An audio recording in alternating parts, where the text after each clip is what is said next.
اس وقت جو فلسطین میں جنگ ہو رہی ہے، کیا اس جنگ کے بارے میں آقائے کائنات حضور صلی اللہ تعالیٰ علیہ وسلم نے کوئی پیشن گوئی فرمائی ہے؟ دیکھیے، مسجد اقصیٰ جو ہے نا بیت المقدس میں، اور جو جنگ بھی چل رہی ہے اسرائیل اور فلسطین کی، فلسطین میں بیت المقدس ہے. یہ بیت المقدس کا قرآن مقدس میں 5 مرتبہ ذکر بھی آیا ہے، اور اس بیت المقدس کے بارے میں رسول اللہ صلی اللہ تعالیٰ علیہ وسلم نے اس کی بڑی تعریف بھی فرمائی ہے.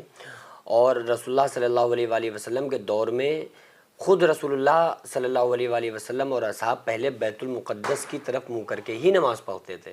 پھر اللہ تعالیٰ نے نماز میں ہی حکم نافذ کیا اور قرآن نازل ہوا، فولی وجہک شطر المسجد الحرام، کہ آپ اپنے چہرے کو بیت المقدس سے مسجد الحرام کی طرف پھیر لیں.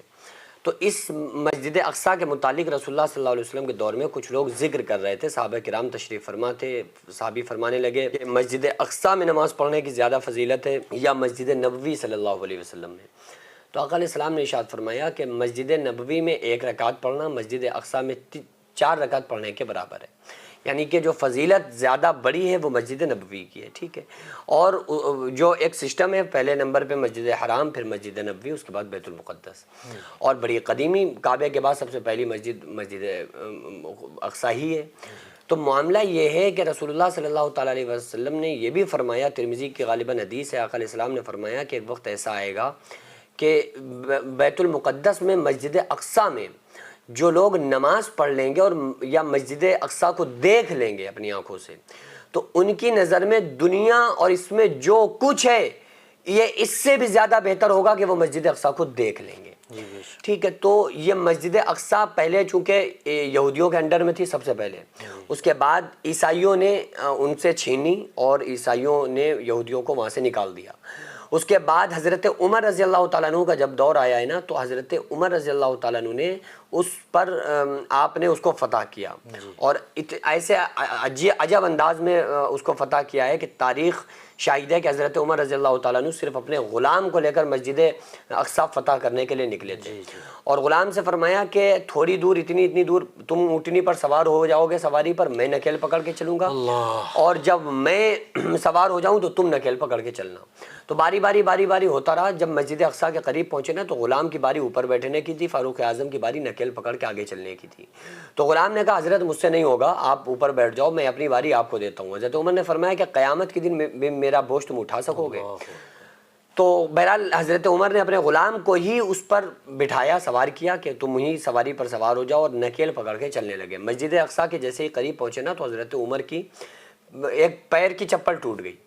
تو حضرت عمر رضی اللہ تعالیٰ عنہ نے ایک ہاتھ میں چپل کو پکڑا اور ایک ہاتھ میں نکیل کو، اور اوپر بیٹھا ہوا ہے غلام، اور مسجد جا کہاں رہے؟ مسجد اقصیٰ کو فتح کرنے. اللہ اکبر! کون سی طاقت ان کے پاس تھی، کیا تھا؟ کیونکہ اللہ نے فرمایا وَمَن يُطِعِ اللَّهَ وَرَسُولَهُ فَقَدْ فَازَ فَوْزًا عَظِيمًا. جس نے اللہ اور اس کے رسول صلی اللہ علیہ وسلم کی فرما برداری کی وہ کامیاب ہوا.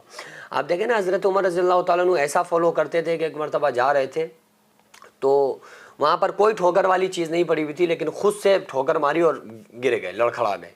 تو لوگوں نے کہا حضرت یہاں تو کوئی ایسی چیز نہیں تھی، تو پھر آپ جان بوجھ کر آپ نے خود کو ٹھوکر کیوں ماری؟ تو کہا کہ یہاں سے رسول اللہ صلی اللہ علیہ وسلم گزرے تھے تو یہاں ٹھوکر آپ کو لگی تھی، تو میں نے سوچا لاؤ سنت کو ادا کر لیں.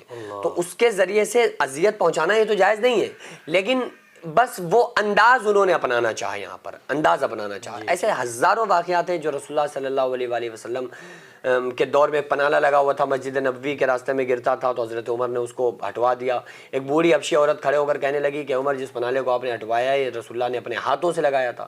تو حضرت عمر رضی اللہ تعالیٰ عنہ نے ہٹوایا تو غلام سے تھا، لیکن خود پھر چڑھ کر سوار ہو کر اور خود اپنے ہاتھوں سے اس کو لگایا، اور فرمانے لگے کہ جس پنالے کو رسول اللہ صلی اللہ علیہ وسلم نے لگایا ہو اس کو عمر کے اندر طاقت نہیں ہو اس پنالے کو ہٹا دے. تو جو لوگ الزام لگاتے ہیں نا حضرت عمر رضی اللہ تعالیٰ عنہ پر اور طرح طرح کی باتیں کرتے ہیں کہ انہوں نے یہ کیا، انہوں نے معاذ اللہ یہ کیا، الزامات لگاتے ہیں، غور کریں، ان کو ڈوب کر مر جانا چاہیے کہ حضرت عمر رضی اللہ تعالیٰ عنہ مصطفیٰ کے لگائے ہوئے پنالے کو ادھر ادھر نہیں کر رہے ہیں، مصطفیٰ کے دین کو ادھر ادھر کر دیں گے. تو حضرت عمر رضی اللہ تعالیٰ عنہ اس طرح سے رسول اللہ صلی اللہ علیہ وآلہ وسلم کو فالو کرنے والے تھے. تو آپ دیکھو نا کہ بس پہنچے ہیں اور ان لوگوں نے, عیسائیوں نے چابیاں حضرت عمر کے ہاتھوں میں ڈال دیں کہ میں آپ سے جنگ کرنا نہیں چاہتا. ہماری کتاب کے اندر موجود ہے کہ ایسا اس حلیہ کا ایک شخص ہوگا جو بیت المقدس کو فتح کرے گا, اور جو اس سے جنگ کرے گا وہ شکست پائے گا. تو اس لیے ہمیں شکست نہیں کرنا, مجھے ہارنا نہیں ہے آپ سے, آپ یہ پکڑو چابیاں, اور آپ آج سے اس کے حاکم ہو گئے. تو حضرت عمر نے کیا کیا تھا پتہ ہے؟ حضرت عمر رضی اللہ تعالیٰ عنہ نے وہاں پر یہودی بین تھے, عیسائیوں نے یہودیوں کو بین کر کے رکھا تھا جو اسرائیل میں رہنے والے لوگ ہیں. حضرت عمر نے ان کو بیت المقدس آنے کی اجازت دی کہ تمہیں آنے کی اجازت ہے, تم بھی آ سکتے ہو یہاں پر, ٹھیک ہے.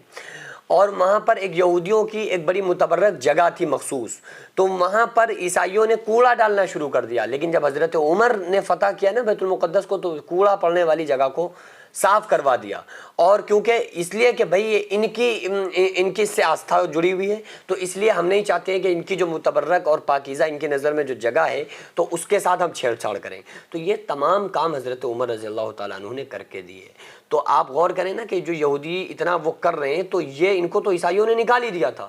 یہ تو حضرت عمر رضی اللہ تعالیٰ عنہ کی دین ہے کہ آپ نے ان کو وہاں تک دوبارہ سے اجازت دی کہ بھئی تم بھی زیارت کے لیے آ سکتے ہو.